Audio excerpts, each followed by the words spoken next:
Infantile colic का जो percentage है वो सेम है, 1 in 5 हम जो बोलते हैं कि हर 5 में से एक बच्चे को होता ही है। बट ये क्या है, बच्चा जनरली कई बार डाइजेस्ट नहीं कर पाता फीड को, जो उसने फीड लिया है, तो उसकी वजह से जो गैस बनती जाती है उसकी वजह से बच्चे को पेन होता है। और सर अक्सर ऐसा होता है कि नवजात बच्चों को कोई भी प्रॉब्लम हो, छोटी से छोटी प्रॉब्लम हो, तो लोग फैमिली वाले मदर को ब्लेम करते हैं कि इसकी माँ ने ज़रूर ये खाया होगा, इसकी वजह से ऐसा हुआ है, या कुछ ऐसा उल्टा सीधा पी लिया इस वजह से जी हुआ है। जी। तो ये अगर हम इसकी बात करें इन्फेंट कॉलिक की, तो ये इस चीज़ से कितना रिलेट कर पाता है?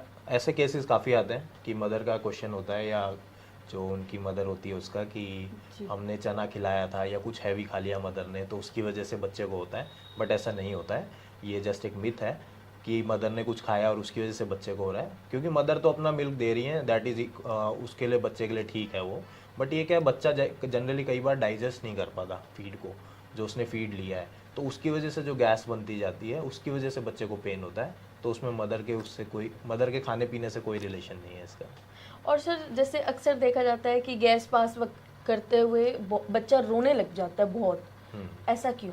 यही है, वो इन्फेंटाइल कॉलिक ही है कि उसको गैस पास करने में या अंदर जो गैस जमा हो रही है वो निकल नहीं पा रही है, तो यही एक इन्फेंटाइल कॉलिक है और यही रीजंस है सारे जो उसके हैं। तो इसमें कुछ नहीं है, आपको कुछ नहीं करना है। मेनली आपको बच्चे को एक तो मसाज कराइए अच्छे से, बॉडी मसाज जो हम करते हैं, जैसे आप अच्छे वीडियोस भी देख सकते हैं यूट्यूब पे। बट जैसे उसमें बच्चे के पैर हैं, पैर को फ्लेक्स करिए, एक्सटेंड करिए, फ्लेक्स करिए, एक्सटेंड करिए, इससे जो आपकी इंटेस्टाइन सी मूवमेंट है वो इम्प्रूव होती है। एंड आप तेल मसाज करते हैं, जैसे ऑयल मसाज करते हैं, तो ऑयल मसाज के टाइम पे पेट पे एक सर्कुलर मोशन में करिए। तो वो सर्कुलर मोशन में क्या है, वो गैस धीरे धीरे आपके इंटेस्टाइन्स के थ्रू नीचे तक आ जाती है, वो धीरे धीरे रिलीज हो जाती हैं। तो बेसिक होम रेमेडीज़ ही है और कुछ नहीं करना है। एंड बर्पिंग जो हमने बात करी, यही होम रेमेडीज़ है, इससे बच्चे इंप्रूव हो जाते हैं, कोई प्रॉब्लम नहीं है। तो सर जिस तरीके से अभी तो आपने होम रेमेडीज़ बताई, अगर उसके बाद भी बच्चे में नहीं इफेक्ट पड़ता तो किस तरीके का ट्रीटमेंट या मेडिसिन रहती है बच्चे के लिए?